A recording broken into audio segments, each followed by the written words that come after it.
Hey, Bright Lights, welcome back to the Space Doctor series on the Architecting channel. If you're new here, my name is Angela. I am an architect, researcher, and feng shui practitioner who spent my whole career studying the science of design for well-being so you don't have to. I make it my mission to make weekly videos that make all of this science easy to understand and, more importantly, put to use in your life. So maybe you are a design professional like me. Great. You can use it on your projects. You could talk to your clients about it. But no matter who you are, there are changes you can make today in the places where you live, work, and play, things you can talk about in your community, ways you can advocate with what you will learn in this video. How do we do it? We use a deck of cards that I created called my Salutogenesis deck, and Salutogenesis means health generating. The deck has two parts: foundational concepts, which are the things that create health or dis-ease in our lives, and what my research has shown comprises salutogenesis, 5 key theories or aspects. And each of those aspects has a whole alphabet of other research that goes with it. So every single week, I shuffle the cards with the intent that what I pull is going to be the message that all of us need to hear this week. I select one card from each part of the deck, and then we talk about what those things mean together. So you're going to want to like and subscribe. Most of you who listen haven't done that yet, so do make sure you do that. It is the best way to support the channel.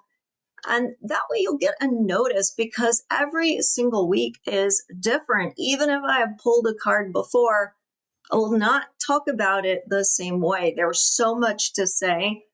And what I choose to talk about will be based on the companion card as well. So let's go ahead and get started. The card that I pulled from Foundational Concepts is the oxytocin and HPA card. Now, sounds really complicated, but it's simple. You see the walk, don't walk symbol there? It's been recreated for this deck as a stress, don't stress. What does that mean? It means that the two lights are never on at the same time. It's one or the other. And that is exactly how this biological phenomenon works in our body. Stress is governed by the hypothalamus, pituitary, and adrenal axis. It is a chain reaction of different neurochemicals that activate one another and turn on the different systems in our body to be ready for flight or flight, which is essentially the stress response. Oxytocin is the opposite. Sometimes it's called the love hormone. It is something often associated with the process of giving birth and nursing a baby. That's when oxytocin levels are particularly high, but anybody can and does experience oxytocin levels in their body throughout their lives. And oxytocin levels will rise when we feel love, when we feel gratitude, when we feel joy.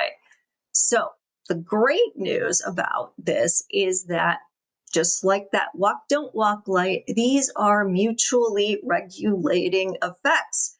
Meaning, if we do things that raise our oxytocin levels, guess what? Automatically, our stress levels have to go down. They can't both be elevated at the same time. And this is really good news, because there's certainly a lot of things we can do to choose to feel love, joy, and gratitude in our lives. There are practices that we can put in place. We can choose activities. We can spend time with people that generate good feelings with us. We can put things in our built environment that are going to remind us, like photos or mementos.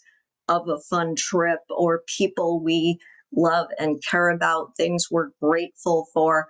And those will also help us to release more oxytocin. It's a really good practice to start your day doing something that's going to raise those oxytocin levels, because inevitably, as we go through our days in the modern world, we do encounter things that stress us out.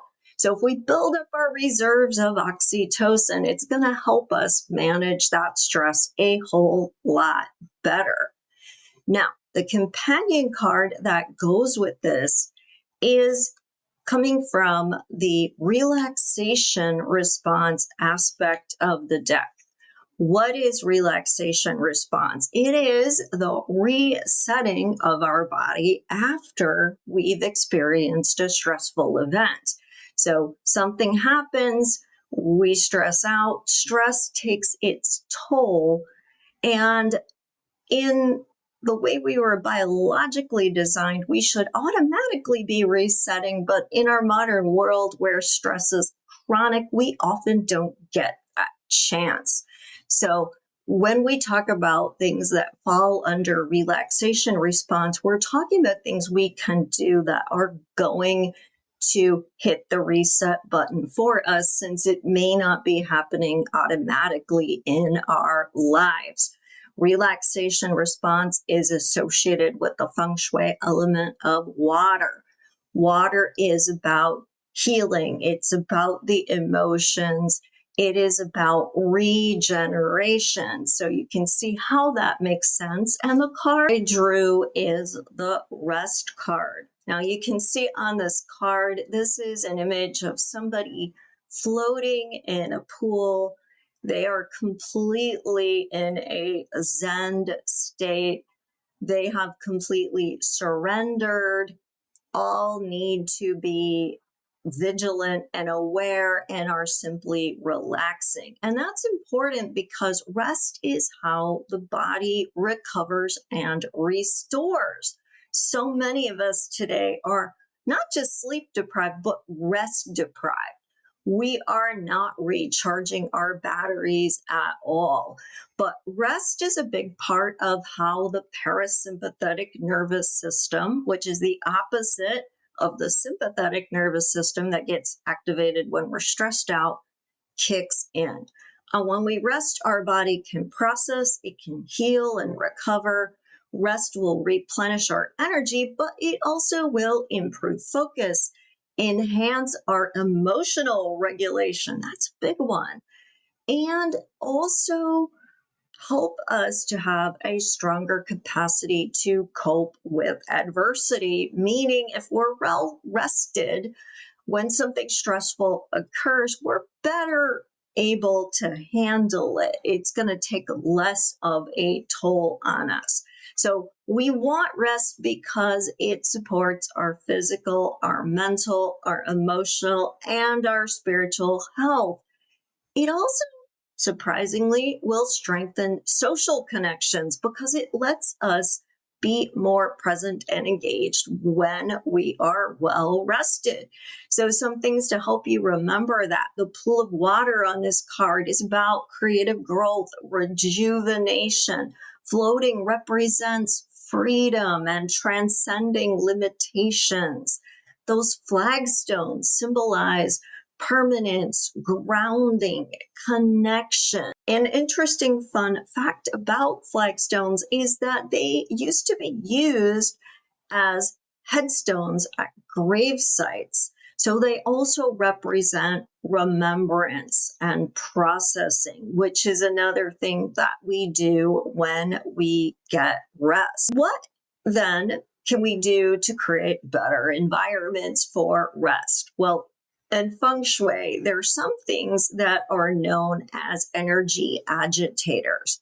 One of those is clutter. If we can have a clean, well-organized environment, we're going to naturally feel calmer because our mind is not trying to process what we're seeing or worry about our to-do list.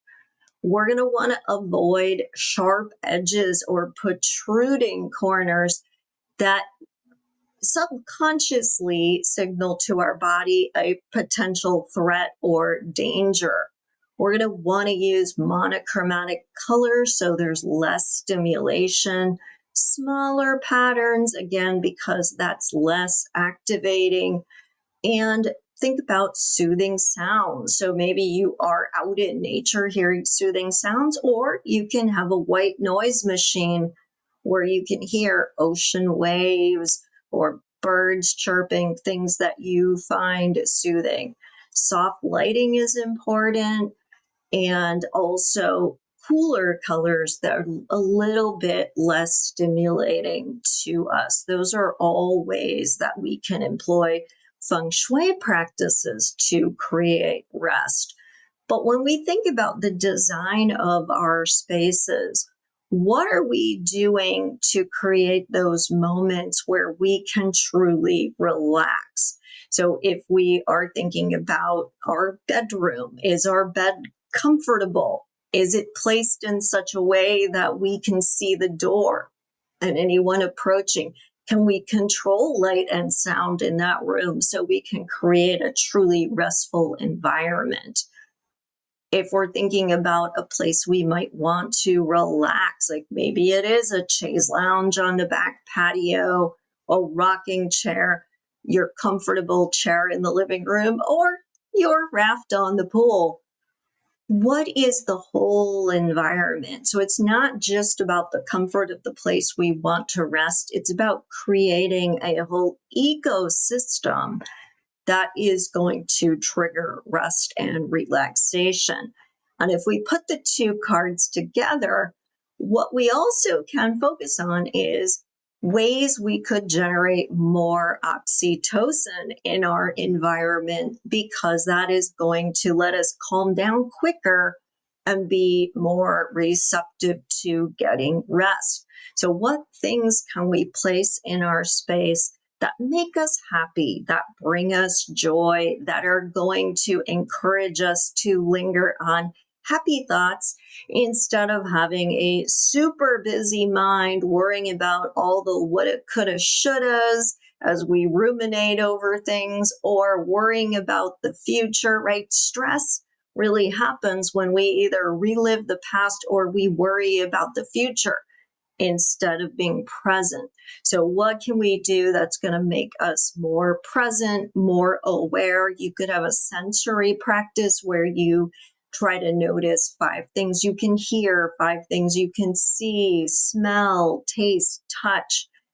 And it helps to bring you more to the present moment. You could journal, but you also want a space that's going to be sensory enriching without being overstimulating, and a place that feels conducive to doing this kind of meditative activity that is going to let you relax. So, those are the design tools we can use so that we can really get the benefit of the feng shui principles and really create an environment conducive to rest that is going to stimulate our production of oxytocin so that we can lower our stress response.